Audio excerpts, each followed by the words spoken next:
नमस्कार, आप देख रहे हैं न्यूज वन इंडिया। आपके साथ मैं हुसुरबी तिवारी। तो टॉप एजेंडा की शुरुआत करेंगे इस वक्त की बड़ी खबर के साथ। लखनऊ से एक खबर, प्रदेश कार्य समिति की बैठक से पहले बैठक आज बीजेपी प्रदेश पदाधिकारियों की ये बैठक होनी है।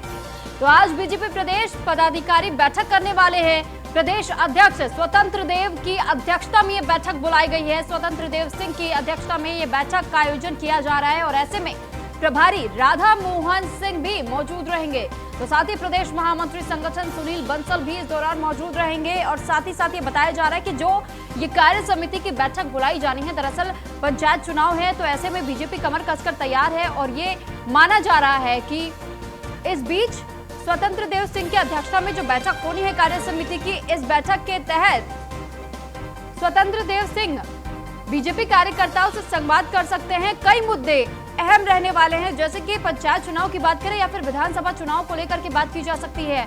और साथ ही निर्देश जारी कर दिए जा सकते हैं कि बीजेपी कार्यकर्ताओं को आगे किस प्रकार से और कार्य करना है।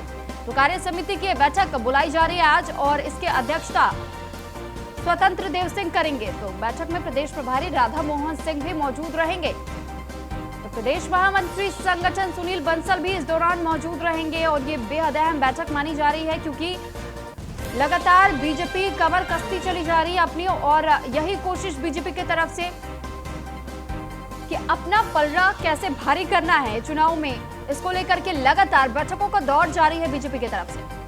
तो एक बार फिर से कार्य समिति की बैठक बुलाई गई है और बीजेपी ने इससे पहले भी इन बातों का ऐलान किया था कि बीजेपी कार्यकर्ताओं की तरफ से जगह जगह पर पंचायत चुनाव के मद्देनजर चौपालों का आयोजन किया जाएगा। साथ ही विधानसभा चुनाव के लिए भी कैसे तैयारियां करनी है, लोगों के बीच में किस तरीके से बीजेपी का बोलबाला सामने रखना है, क्योंकि जो अब तक के कार्य बीजेपी सरकार की तरफ से किए गए हैं उनको गिनाने का काम इन चौपालों के माध्यम से किया जाएगा। जो अब तक जो भी कार्य किया गया है उसको लेकर के सभी के समक्ष उन कार्यों को गिनाया जाएगा। और आज बीजेपी प्रदेश पदाधिकारियों की ये बैठक होनी है। तो प्रदेश अध्यक्ष स्वतंत्र देव की अध्यक्षता में ये बैठक बुलाई जा रही है। बैठक में प्रदेश प्रभारी राधा मोहन सिंह भी मौजूद रहने वाले हैं। तो बेहद अहम ये बैठक।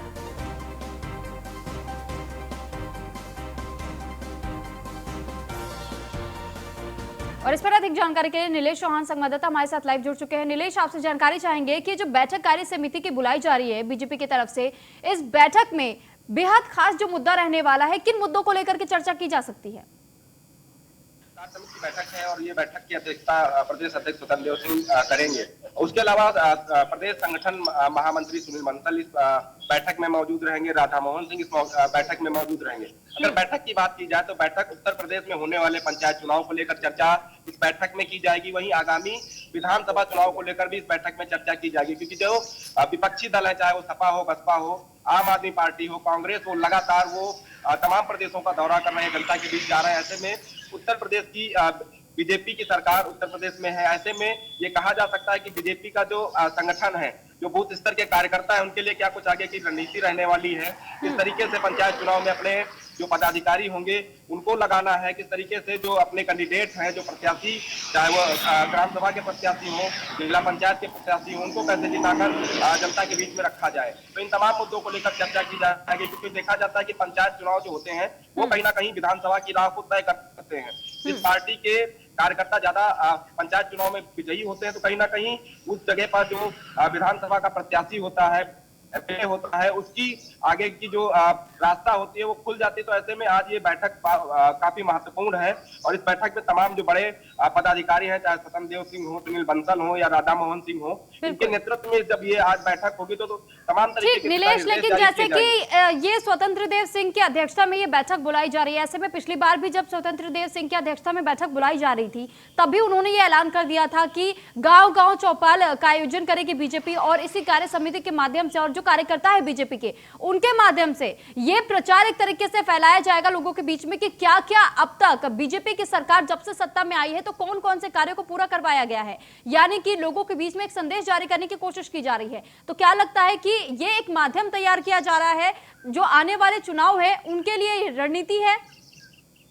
देखिए, बिल्कुल कहा जा सकता है कि उत्तर प्रदेश में भारतीय जनता पार्टी की सरकार को 4 साल पूरे हो चुके हैं और 4 सालों में जो उत्तर प्रदेश सरकार ने काम किए हैं, उन तमाम योजनाओं को जनता के बीच में पहुंचाने का काम कार्यकर्ताओं को दिया जाएगा। वहीं 2022 की तैयारियों को लेकर भी भारतीय जनता पार्टी ने कमर कस ली है, उस स्तर पर अपने कार्यकर्ताओं को मजबूत कर रहे हैं। उसको देखते हुए जो आज बैठक है प्रदेश कार्यालय पर, उससे कहा जा सकता है कि आने वाले दिनों में जो पंचायत चुनाव उत्तर प्रदेश में होने हैं, 75 जिलों में जब चुनाव होंगे तो कहीं ना कहीं बीजेपी की निगाहें जिला पंचायत सदस्यों पर भी होगी, ग्राम प्रधानों पर भी होगी, क्योंकि उत्तर प्रदेश की जनता ने जब भारतीय जनता पार्टी को उत्तर प्रदेश की सत्ता में पहुंचाया था तो भारी बहुमत के साथ पहुंचाया था। तो स्वतंत्रों के सामने भी एक बड़ी चुनौती रहेगी, क्योंकि उत्तर प्रदेश में 2022 में चुनाव होने, उससे पहले पंचायत चुनाव है।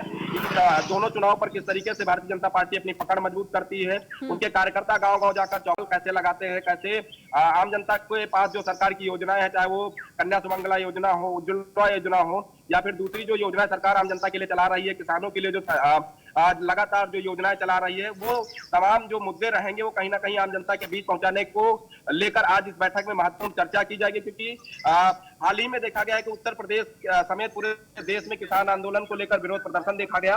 उस विरोध प्रदर्शन की अगर बात की जाए, नीलेश, ऐसा भी देखा जा रहा है कि लगातार, अभी आपने किसान आंदोलन का जिक्र किया, तो किसान आंदोलन के तहत भी देखा जा रहा है कि तमाम ऐसे किसान नेता हैं जो कि लगातार कई राज्यों में जाकर के जहां जहां पर चुनाव प्रचार करने के लिए बीजेपी पहुंच रही है, बीजेपी के पहुंचने से पहले ही किसान नेता वहां पहुंच जा रहे हैं, लोगों से दरख्वास्त कर रहे हैं कि बीजेपी को इस बार वोट ना डालो।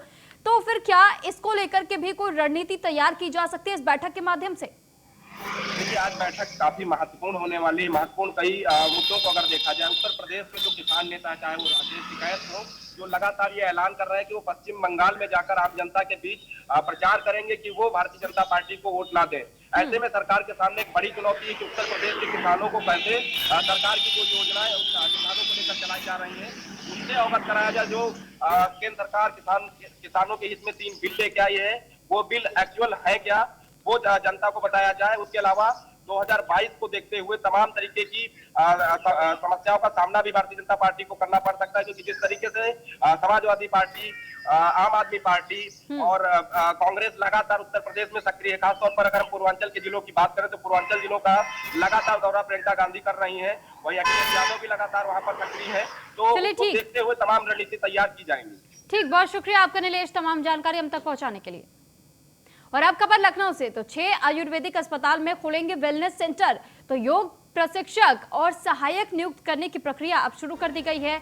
38 चिकित्सालयों में पहले चरण में 6 वेलनेस सेंटर शुरू करने की तैयारी की जा रही है। तो योग प्रशिक्षक को 8 और सहायक को 6,000 प्रतिमाह मानदेय दिया जाएगा। तो चयनित अस्पतालों में सुबह और शाम को योग प्राणायाम का संचालन किया जाएगा। तो ऐसे में जो लोग योग से जुड़ना चाहते हैं और जिन्हें योगा करना बेहद पसंद है, तो उनके लिए बेहद खुशी की बात, क्योंकि अब अस्पतालों में भी ऐसे जो आयुर्वेदिक अस्पताल बताए जा रहे हैं, योगा का संचालन शुरू होगा। और ऐसे में योग प्रशिक्षक और सहायक को यहां पर लाया जा रहा है। तो 38 चिकित्सालयों में पहले चरण में 6 वेलनेस सेंटर को शुरू किया जाना है और इस 6 सेंटर्स के माध्यम से एक बेहद अच्छा संदेश जारी करने की कोशिश की जाएगी। तो इस पर अधिक जानकारी के साथ एसके वाजपेयी संवाददाता हमारे साथ जुड़ चुके हैं। एसके, आपसे जानकारी चाहेंगे कि लखनऊ में जो 6 आयुर्वेदिक अस्पताल है उनमें सेंटर्स को खोलने की बात की जा रही है, योग प्रशिक्षक और सहायक की नियुक्ति भी करने की प्रक्रिया शुरू कर दी गई है। तो इसके बाद से किस प्रकार का लाभ जनता के लिए मिल पाएगा? बिल्कुल, जिस तरीके से उत्तर प्रदेश सरकार कोशिश कर रही है कि जहां आयुर्वेद को बढ़ावा मिले, साथ ही साथ में योग चिकित्सा के जरिए भी बड़े पैमाने पर उपचार किया जाए, जिसको लेकर उत्तर प्रदेश सरकार ने अंतर्राष्ट्रीय योग दिवस पर प्रदेश भर में विभिन्न कार्यक्रमों का आयोजन किया था और लगातार योग शिविरों को बढ़ाने की कोशिश की थी। तो कहीं न कहीं उसी क्रम में अब राजधानी लखनऊ के 6 आयुर्वेदिक अस्पतालों को प्रथम चरण में चुना गया है, जिसमें वेलनेस सेंटर खुलेंगे, जिसमें योग प्रशिक्षक, सहायक और इनके सहायकों की नियुक्ति होगी, जिसमें जो चयनित अस्पताल हैं इसमें सुबह शाम योग प्राणायाम और जो भी आयुर्वेद की अन्य चीजें हैं वो यहाँ पर उपलब्ध होंगी, जिसका सीधे तौर पर उद्देश्य यही है कि लोगों को योग के माध्यम से जागरूक किया जाए, उनकी दिनचर्या को बेहतर किया जाए। इन वेलनेस सेंटर में करीब 38 जो है चिकित्सालयों को पहले चरण में शामिल किया जा रहा है, जिसमें 6 वेलनेस सेंटर खुलेंगे। दूसरे चरण में बाकी हॉस्पिटल्स को भी इस योजना में शामिल किया जाएगा। तो कहीं न कहीं योग के जरिए उपचार की व्यवस्था को, लोगों की आम दिनचर्या को किस तरीके से बेहतर किया जाए, उसके लिए इन वेलनेस सेंटर को खोलने का प्रयास उत्तर प्रदेश सरकार की तरफ से किया जा रहा है। जी ठीक, लेकिन अगर बात की जाए, क्योंकि 38 चिकित्सालयों में पहले चरण में 6 वेलनेस सेंटर शुरू करने की तैयारी कर दी गई है, तो क्या अगर ये ठीक तरीके से काम करता है और लोगों को इसका लाभ भी सही तरीके से मिल पाता है, तो इसके बाद से क्या इन सेंटर्स को और बढ़ाया जाएगा आगे?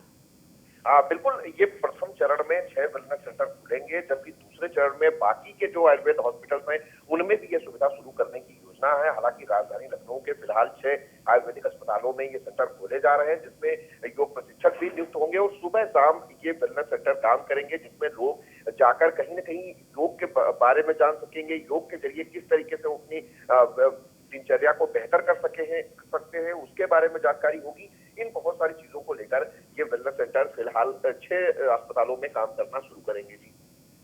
लेकिन इसके अगर बात की जाए, अभी जिस तरीके से आपने कहा कि ये आगे भी बढ़ाया जा सकता है, एक तरीके से मंत्र जारी किया जा सकता है, तो क्या ये केवल टेस्टिंग के प्रोसेस से सिर्फ 6 सेंटर्स को लाया जा रहा है अभी? ये 6 सेंटर पूरी तरीके से काम करेंगे, जिनको अभी 6 अस्पतालों में शुरू किया जाना है। उसके बाद दूसरे चरण में अन्य हॉस्पिटल्स में भी इनको लाया जाएगा। फिलहाल अभी स्टार्टिंग के तौर पर 6 अस्पताल शुरू हो रहे हैं। ठीक, बहुत शुक्रिया इसके तमाम जानकारी हम तक पहुंचाने के लिए। तो गोंडा में मिशन शक्ति अभियान के तहत मैराथन दौड़ की गई है और कमिश्नर एसवीएस रंगा राव और आईजी डॉक्टर राकेश सिंह ने हरी झंडी दिखाई है।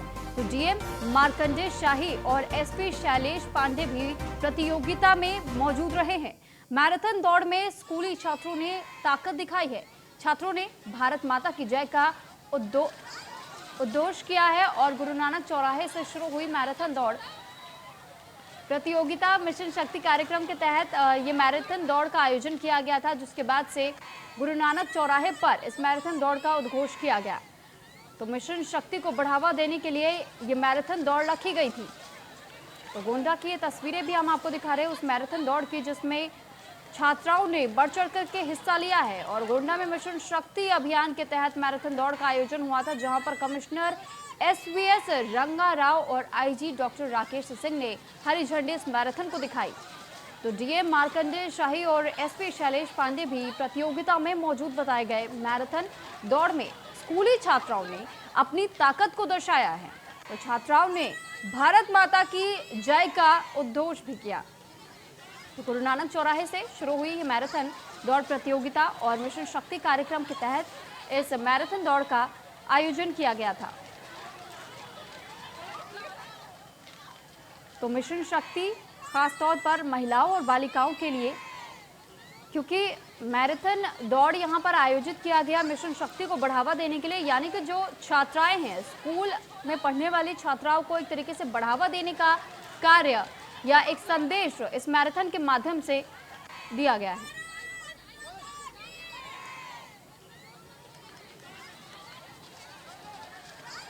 वहीं लखीमपुर खीरी से खबर, खनन माफिया ने वन विभाग की टीम पर हमला कर दिया। जेसीबी और ड्राइवर को जबरन छुड़ाकर फरार हुए खनन माफिया।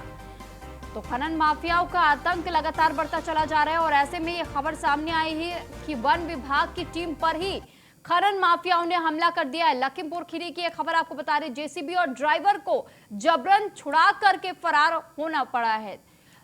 तो जंगल की जमीन पर अवैध खनन कर रहे थे माफिया, जिसके बाद से जब वन विभाग ने कार्रवाई करनी चाहिए तो उन पर ही धावा बोल दिया गया। घटनास्थल से बरामद की गई है 3 ट्रैक्टर ट्रॉली और इन्हें सीज कर लिया गया। तो अवैध असलहों के दम पर माफियाओं ने वारदात को अंजाम देने की कोशिश की थी। वन विभाग टीम ने 35 अज्ञात अवैध खनन माफियाओं पर एफआईआर दर्ज करा दी है।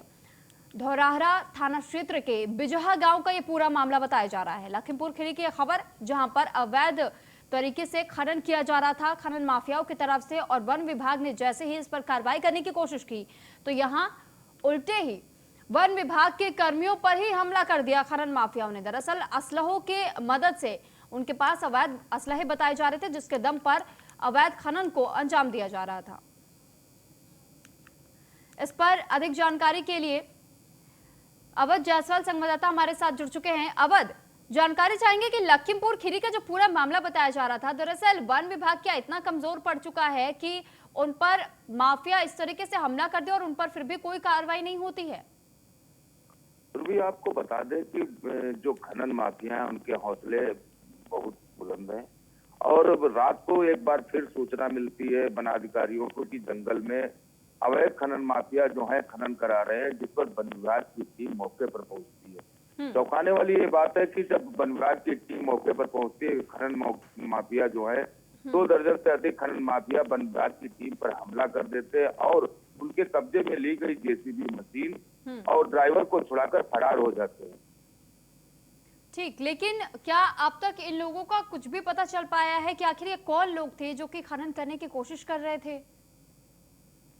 तो आपको बता दें कि तलहटी में ये जो अवैध खनन का कारोबार है धड़ल्ले से जारी है। रात के अंधेरे में खनन माफिया धरती का सीना चीरकर धरती जो एक काला कारोबार कर रहे हैं। उसके बाद जब लखीमपुर खीरी की जो वन विभाग की टीम ने मौके पर जब दबिश दी तो यहाँ से खनन माफिया जो थे वो क्षेत्र के खनन माफिया बताए जाते हैं, जो करीब 2 दर्जन से अधिक खनन माफिया थे जिन्होंने वन विभाग की टीम पे हमला किया था। वो सभी मौके से फरार है। पुलिस ने मुकदमा तो दर्ज कर लिया लेकिन अभी तक कोई कार्रवाई नहीं हुई है, इसको लेकर वन विभाग की टीम ठीक, लेकिन अवध आपने अभी बताया कि काफी लंबे समय से अवध माफ कीजिएगा, जिस तरीके से ये अभी आपने बताया कि अवैध तरीके से खनन किया जा रहा था खनन माफियाओं के तहत, और 2 दर्जन के करीब करीब आपने कहा कि खनन माफिया सक्रिय हैं, तो कितने लंबे समय से जब ये काम चल रहा है तो आखिर वन विभाग की टीम को इस बात की क्या जानकारी पहले से नहीं थी? तो आपको बता दें, यही तो चौंकाने वाली बात है कि वन विभाग की टीम जो है इन अवैध खनन माफियाओं के खिलाफ जो कार्रवाई करने का जज्बा ही नहीं दिखा पाती है। देर रात जब इस तरीके की सूचना मिलती है और वन विभाग की टीम पहुंचती है तब भी ये वन माफिया जो अवैध खनन माफिया जो है वन विभाग की टीम पर हमला कर देते हैं। इसलिए वन विभाग की जो टीम है उसके साथ ना तो मेरी प्रशासनिक अधिकारी और ना ही क्षेत्र की पुलिस सहयोग कर रही है, जिससे अवैध खनन रोका जा सके। ठीक, बहुत शुक्रिया आपका अवध, तमाम जानकारी हम तक पहुंचाने के लिए। तो लखीमपुर खीरी की खबर आपको बता रहे, जहां पर घटना स्थल से बरामद की गई है 3 ट्रैक्टर जिनको सीज कर लिया गया है और अवैध असलहों के दम पर खनन माफिया लगातार सक्रिय यहां बताए जा रहे थे, जिसके तहत उन्होंने कई जगहों पर खनन माफिया बनते हुए और अवैध खनन को। तो मिर्जापुर से खबर, मिर्जापुर में 3 शव मिलने से सनसनी फैल गई है। हत्या के बाद शव को सड़क किनारे फेंक दिया गया है। तीनों शव की शिनाख्त नहीं हो पाई है। फिलहाल मिर्जापुर की बड़ी खबर आपको बता दें, 3 शव मिलने से इलाके में सनसनी फैली हुई है। हत्या के बाद शव को सड़क किनारे फेंका गया है। फिलहाल अब तक तीनों शव की कोई शिनाख्त नहीं हो पाई है, नहीं पता चल पाया है कि आखिर ये शव किसके हैं। तो चुनार थाना क्षेत्र के नंदोपुर गांव की पूरी घटना बताई जा रही है। पुलिस ने शव को पोस्टमार्टम के लिए भेज दिया है। फिलहाल जो 3 शव पुलिस ने बरामद किया है उनका भी पता लगाने की कोशिश तेज की जा रही है कि आखिर ये किन लोगों के शव है और हत्या का जो आशंका जताया जा रहा है, हत्या के पीछे का कारण क्या था, इसका भी पता लगाने की कोशिश पुलिस कर रही है। तो मिर्जापुर में 3 शव मिलने से इलाके में सनसनी फैल गई है। हत्या के बाद से शव को सड़क के किनारे फेंका गया था, लेकिन इस बात का पता नहीं चल पाया है कि आखिर वो कौन लोग थे जिन्होंने इस हत्या को अंजाम दिया और क्या कारण रहा होगा इस हत्या के पीछे। शव का भी पता नहीं चल पाया, शिनाख्त नहीं हो पाई है। इसी वजह से पुलिस लगातार कोशिश कर रही है कि जल्द से जल्द इन शवों का पता लगाया जा सके। खबर गोंडा से एडीजी जोन निखिल कुमार ने पुलिस अफसरों संग बैठक की है। वीडियो कॉन्फ्रेंसिंग के जरिए अफसरों को संबोधित किया है। होली और पंचायत चुनाव की तैयारियों की जानकारी ली है। बीट पुलिसिंग सिस्टम को मजबूत करने पर जोर दिया जा रहा है। अपराध नियंत्रण के लिए डिजिटल वॉलंटियर्स के सहयोग पर फोकस किया जा रहा है। साथ ही सशस्त्र लाइसेंस और IGRA शिकायतें का निस्तारण की एडीजी ने समीक्षा की है। तो अपराधियों के खिलाफ गुंडा एक्ट और जिला बदर की कार्रवाई के निर्देश भी जारी कर दिए गए हैं। तो बैठक में एसपी शैलेश पांडे, एएसपी शिवराज समेत सभी पुलिस अधिकारी इस दौरान मौजूद रहे थे। दरअसल वीडियो कॉन्फ्रेंसिंग के माध्यम से पुलिस कर्मियों की बैठक बुलाई गई थी और पुलिस कर्मियों में तमाम जो बड़े अधिकारी बताए जा रहे थे उनकी ये बैठक थी, जिसके तहत एसपी, डीजीपी, आईजी, एसएसपी तमाम ऐसे अधिकारी इस बैठक में मौजूद रहे थे। साथ ही उन्हें निर्देश जारी किया गया कि आखिर जैसे जो भी त्योहार आने हो तो ऐसे में किस तरीके की कानून व्यवस्था बनाए रखना है। और एडीजी जोन निखिल कुमार ने पुलिस अफसरों संग बैठक बुलाई थी। तो वीडियो कॉन्फ्रेंसिंग के माध्यम से ही एडीजी जोन निखिल कुमार ने पुलिस कर्मियों को यह संदेश जारी किया और ये कहा कि अफसरों को होली और पंचायत चुनाव की तैयारियों में लग जाना चाहिए और सख्ती से कानून का पालन करते हुए सुरक्षा लोगों को मुहैया करानी होगी। तो बीट पुलिसिंग सिस्टम को मजबूत करने के लिए भी जोर देने को कहा गया है। अपराध नियंत्रण के लिए भी डिजिटल वॉलंटियर्स के सहयोग पर फोकस रखने का भी निर्देश जारी किया गया है एडीजी की तरफ से। और सशस्त्र लाइसेंस और आईजीआर शिकायतों के निस्तारण की एडीजी ने समीक्षा भी की है।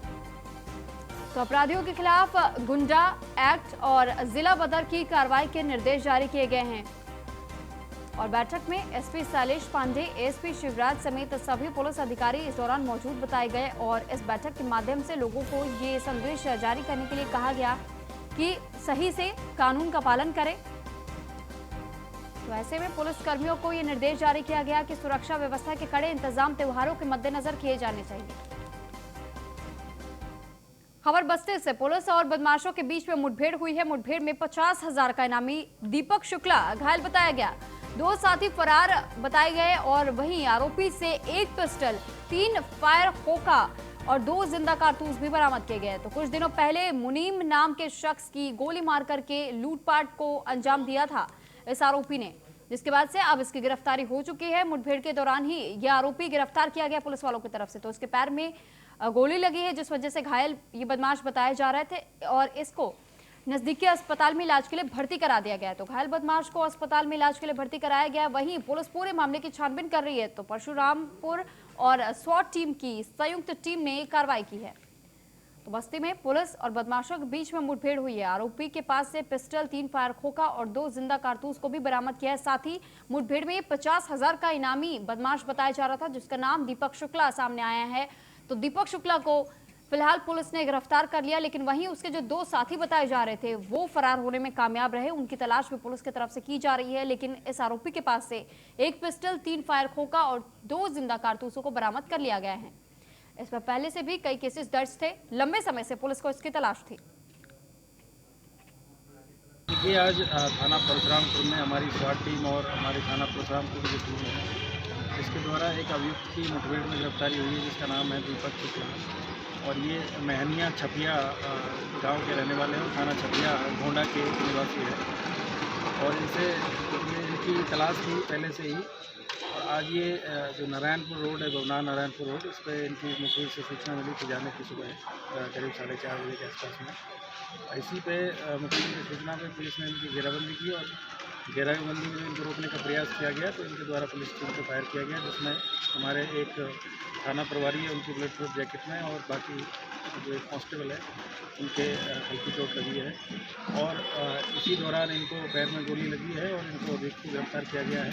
ये अभियुक्त थाना परशुरामपुर में 19 फरवरी को एक घटना हुई थी, जिसमें एक देसी शराब के सेल्समैन है, उनको 2 गोली मार के उनके साथ में करीब 45,000 रुपये की लूट की गई थी इनके द्वारा। तभी से इनकी तलाश चल रही थी और इसमें आज इनकी गिरफ्तारी की। और इस पर अधिक जानकारी के लिए राघवेंद्र सिंह संवाददाता बस्ती से हमारे साथ जुड़ चुके हैं। राघवेंद्र, जानकारी चाहेंगे आपसे कि जो बस्ती का मामला बताया जा रहा है कि पुलिस और बदमाश के बीच मुठभेड़ हुई, बदमाश को पकड़ लिया गया, इस पर कितने मुकदमे पहले से दर्ज बताए जा रहे थे और उसके बाद से जो आरोपी 2 फरार बताए जा रहे हैं, क्या उनकी तलाश में जुटी हुई है पुलिस?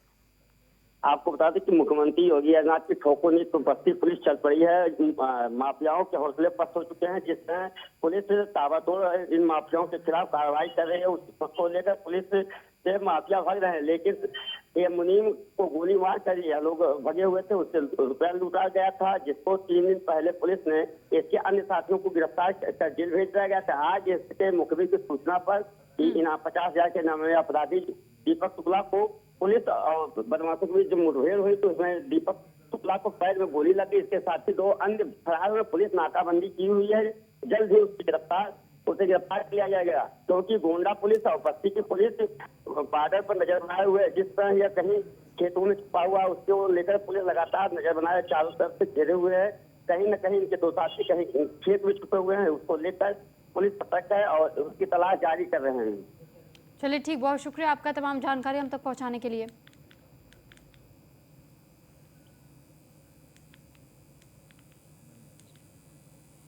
तो घायल बदमाश को अस्पताल में इलाज के लिए भर्ती कराया गया। बस्ती की खबर आपको बता रहे, जहां पर पुलिस और बदमाश के बीच में मुठभेड़ हुई। दरअसल बदमाश पर 50,000 का इनाम पहले से घोषित था, जिसको अब पुलिस ने गिरफ्तार कर लिया है। खबर बिजनौर से। शॉर्ट सर्किट से घर में आग लग गई और आग में झुलसने की वजह से महिला की मौत हुई है। घर में रखा सारा सामान जलकर खाक हो गया। फायर ब्रिगेड की टीम ने आग पर काबू पाया। चांदपुर के जामा मस्जिद इलाके का ये पूरा मामला बताया जा रहा है, जहां पर शॉर्ट सर्किट की वजह से घर में आग लगी और आग लगने की वजह से एक महिला की जान चली गई। दरअसल महिला बुरी तरीके से इस आग में झुलस गई थी, जिस वजह से उसकी मौत हो गई और साथ ही साथ उसके घर में जो भी सामान रखा हुआ था वो जलकर खाक हो गया। तो महिला की जान चली गई है इस आग में और फिलहाल फायर ब्रिगेड की टीम ने आग पर काबू पा लिया है। एक ही महिला यहां पर बताई जा रही थी कि वो अपने घर में मौजूद थी जिस वक्त आग लगने की घटना सामने आई। जल्द से जल्द पड़ोसियों की तरफ से फायर ब्रिगेड की टीम को इस बात की सूचना दी गई। फायर ब्रिगेड की टीम मौके पर पहुंची, लेकिन तब तक देर हो चुकी थी क्योंकि महिला को बचाया नहीं जा सका और महिला बुरी तरीके से झुलसने की वजह से उसकी मृत्यु हो गई। थाना व कस्बा चांदपुर में एक मकान में आग लग गई, जिसमें निवास करने वाली एक वृद्ध महिला जिनका नाम श्रीमती महमूद फातिमा था, जो कि विगत कई वर्षों से बीमार चल रही थी, चलने फिरने में असमर्थ थी। उस आग के कारण उनकी मृत्यु हो गई और घर में रखा घरेलू सामान जलकर राख हो गया। थाना पुलिस मौके पर है, आवश्यक कार्रवाई की जाए। और बस्ती में कपड़े की दुकान में भीषण आग लगी है। आग लगने से आसपास के दुकानदारों में हड़कंप मच गया। आग से दुकानों में रखा लाखों का माल जलकर खाक हो गया। सूचना के काफी देर बाद फायर ब्रिगेड की टीम पहुंची है, तो दमकल विभाग की टीम के देर से पहुंचने से ये बड़ा नुकसान बताया जा रहा है। आग लगने का कारण शॉर्ट सर्किट बताया गया। तो कप्तानगंज बाजार के वायरलेस चौराहे का ये मामला बताया जा रहा है और बस्ती की ये फुटेज हम आपको दिखा रहे हैं और ये देखिए कि किस तरीके से भीषण आग इस दुकान में लगी थी। आग की लपटें कितनी ऊंची उठती हुई नजर आ रही है इन तस्वीरों में भी। तो ये तस्वीरें कि किस तरीके से ये आग के हवाले हो गया दुकान और आग का ये गोला देखने को मिल रहा है जिसमें आग की लपटें काफी ऊंची उठती हुई नजर आ रही है। क्योंकि एक कपड़े का दुकान बताया जा रहा था, तो भीषण आग कहा जा रहा है कि लाखों का जो सामान, लाखों के जो कपड़े उसमें रखे हुए थे उस दुकान में, सब कुछ जल करके खाक हो गया। दरअसल फायर ब्रिगेड की टीम को जल्द ही सूचित कर दिया गया था, लेकिन फायर ब्रिगेड की टीम यहां देरी से पहुंची जिस वजह से सारा सामान जलकर खाक हो गया।